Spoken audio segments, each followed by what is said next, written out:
guys! Welcome back to my YouTube channel. So, in today's vlog, mas mainit pa po sa pinakuluang tubig ang chika ko sa inyo.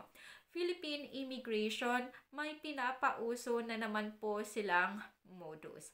Guys, sa mga pauwi po sa Pilipinas or paalis po ng Pilipinas, magdoble ingat po kayo.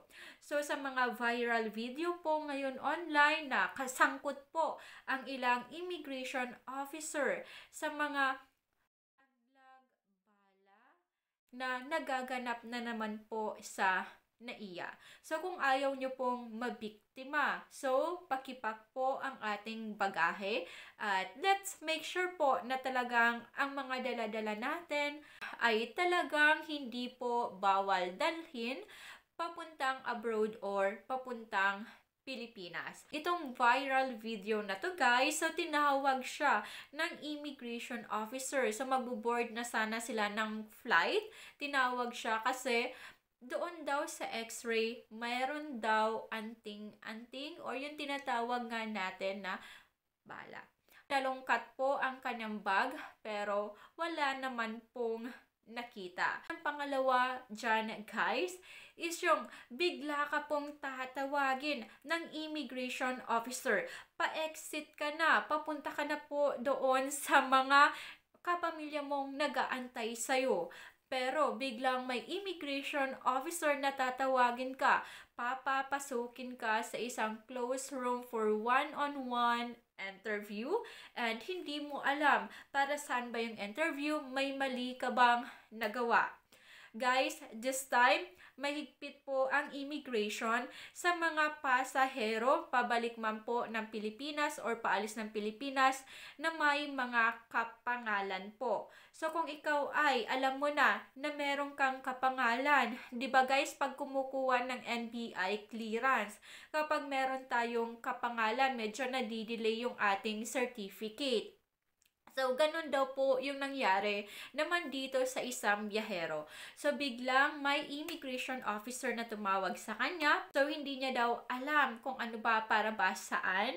And sinabi sa kanya na meron daw siyang kapangalan. And yung kapangalan niya ay registered as a scammer. Or meron pong case na kinakaharap po sa court. So, bilang kapangalan, so hinarang po siya ng immigration officer. Buti na lang po may mga dala-dala siyang supporting documents na magpapatunay po na inosente siya at hindi po siya yung taong tinutukoy po ng immigration officer na may case po na ganito.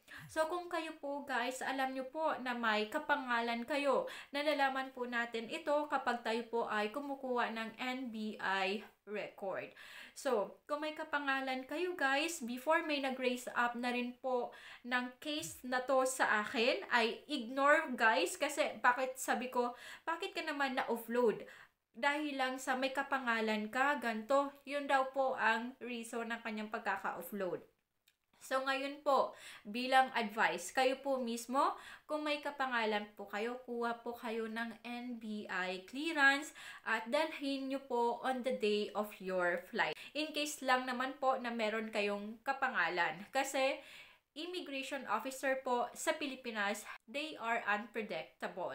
So, hindi mo inaasahan yung mga susunod po na gagawin nila against you. And meron din pong isa pang traveler na nag-share po sa akin ng kanyang immigration experience po na hanggang ngayon hindi niya po alam ang kanyang gagawin. Ito po yung nangyari guys. So, pumunta po siya ng Thailand and pagbalik niya po sa Pilipinas, pa-exit na daw po sana siya, may bigla pong tumawag sa kanya na immigration officer din. So, bigla po siyang kinabahan. Ala, bakit ako tinawag? Ano ba yung nagawa ko? Ganyan, may violation ba akong ginawa? And nung lumapit daw siya sa immigration officer, bigla daw pong tinatakan yung kanyang passport. And ang tatak po sa kanyang passport ay overstay sa ibang bansa. Which is, totoo naman po. Umamin po si traveler na pumunta siya sa Thailand as a tourist, pero nag-extend po siya doon ng 3 months. And kahit po nakakuha siya ng long-term visa sa Thailand, pati still sa record po ng immigration, tourist siya nang pumunta ng Thailand. Ngayon, natatakot po siya pumunta ulit ng ibang bansa kasi baka daw po ma-offload siya gawa ng nakita po ng immigration yung kanyang travel history. So guys, hindi talaga natin masasabi. So, meron sineswerte na nakakalusot, meron pong hindi. Nagkataon na, nung iniskan niya po yung kanyang passport sa e-gate, yung immigration officer po is attentive. Ayan, mahigpit.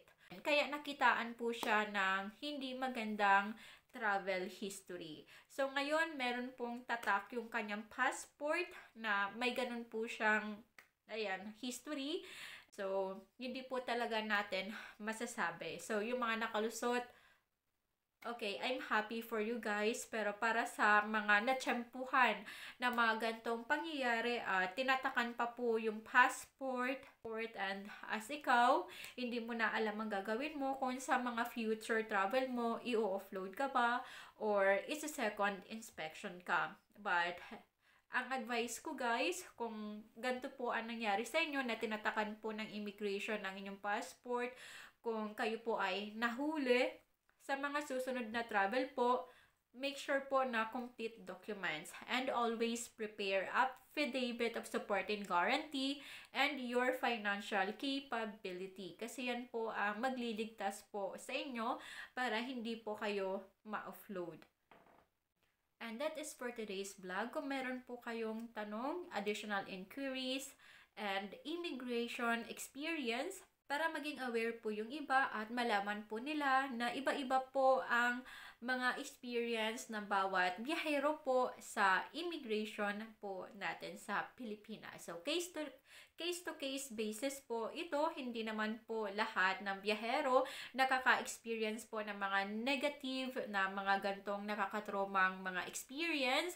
So, yung iba naman po ay smooth. So, let's pray na lang po na sana sa ating mga future travel maging maayos po lahat at wala pong maging problema. And para naman po doon sa mga naka-experience po ng mga negative na mga pangyayari, guys, wag po kayong mawala ng pag-asa. Hindi po kayo habang buhay mau-offload or hindi po kayo habang buhay hindi makakalabas ng ibang bansa. So, still, you have your rights po na makaalis po ng Pilipinas. And that is for today's vlog. Guys, thank you so much and see you in my next vlog.